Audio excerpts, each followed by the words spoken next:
Friends, ఇప్పుడే అందిన వార్త. ఏ పార్టీ అధికారం, ఎన్ని స్థానాలు, ఎగ్జిట్ పోల్ ఫలితాలు విడుదల అంటూ వార్తలు అయితే వస్తున్నాయండి. ఆ విషయాలు చెప్పడానికే వీడియో చేయడం జరుగుతుంది. చాలా మంది వీడియో వస్తున్నారు కానీ సబ్స్క్రైబ్ చేసుకొని మర్చిపోతున్నారండి. దయచేసి ఛానల్లో సబ్స్క్రైబ్ చేసుకొని బెల్ ఐకాన్ ఆల్ ట్యాప్ చేయండి. ఇటువంటి ఇంపార్టెంట్ ఇన్ఫర్మేషన్ మిస్ అవ్వకుండా మీ ఫోన్ నోటిఫికేషన్ రూపంలో వస్తుందండి. చాలా మంది చూస్తున్నారు, లైక్ చేయాలి. దయచేసి లైక్ చేయండి. ఇన్ఫర్మేషన్ అందరూ రీచ్ చేసిన వారు అవుతాం. మనం ఏపీ ఎన్నికల ఫలితాలు ఇప్పుడు అందరి దృష్టిని ఆకర్షిస్తుంది. అంటే తెలంగాణలో కూడా ఈసారి ఎవరు అధికారంలోకి వస్తారు, ఎవరు పదవిని చేదక్కించుకుంటారు అనేది జూన్ 4న తెలియనుంది. ఇది అంతకన్నా ముందు ఎవరెవరు అధికారాన్ని దక్కించుకుంటారనేది దానిపై విశ్లేషణ చేస్తున్నారు. జగన్ మరోసారి సీఎం కొనసాగుతారని, టీడీపీ కూటమి అధికారంలోకి వస్తుందని ఇప్పుడు రాష్ట్ర వ్యాప్తంగా ఈ చర్చకు ఆసక్తికరంగా మారుతుంది. అయితే హోరాహోరీగా సాగడం, గెలుపుపై ప్రధాన పార్టీలో ధీమా వ్యక్తం చేస్తుండడంతో అంచనాపై స్పష్టత రావడం లేదు. ఈ క్రమంలో జూన్ 1న సర్వే సంస్థ తమ ఎగ్జిట్ పోల్స్ అయితే వెల్లడించేందుకు సిద్ధమయ్యాయి.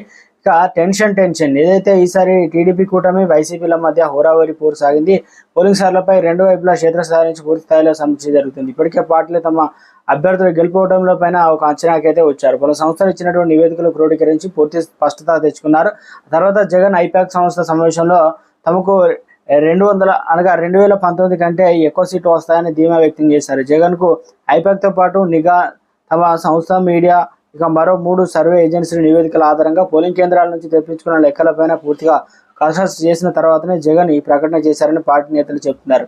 అదే సమయంలో టీడీపీ నుంచి గెలుపు ఖాయమని చెప్తున్నారు. తమ పార్టీ ఎన్ని సీట్లు గెలుస్తుందనేది ఆ పార్టీ ముఖ్యులు కూడా చెప్పడం అయితే లేదన్నమాట.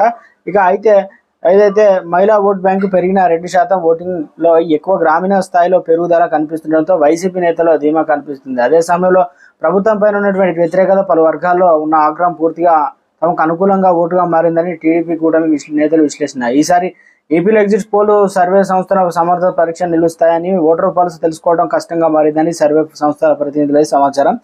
మొత్తానికి అయితే ఎన్నికలు ఏ రకంగా జరిగాయి, మొత్తానికి ఎన్నికల తర్వాత కూడా గెలిచిన వారు అయితే రోడ్ షోలు నిర్వహించవద్దని పార్టీలకు సంబంధించి ఈ రకంగా జూన్ 1వ తారీఖు అంటే రేపు మనకు ఏ పార్టీకి ఎన్ని సీట్లు రాబోతున్నాయి, తెలంగాణలో కూడా ఎగ్జిట్ పోల్ అయితే రాబోతున్నాయి అన్నమాట. ఈ రోజు అయితే ఎలక్షన్లు అయితే మిగతా స్టేట్లో ఉన్నాయి కాబట్టి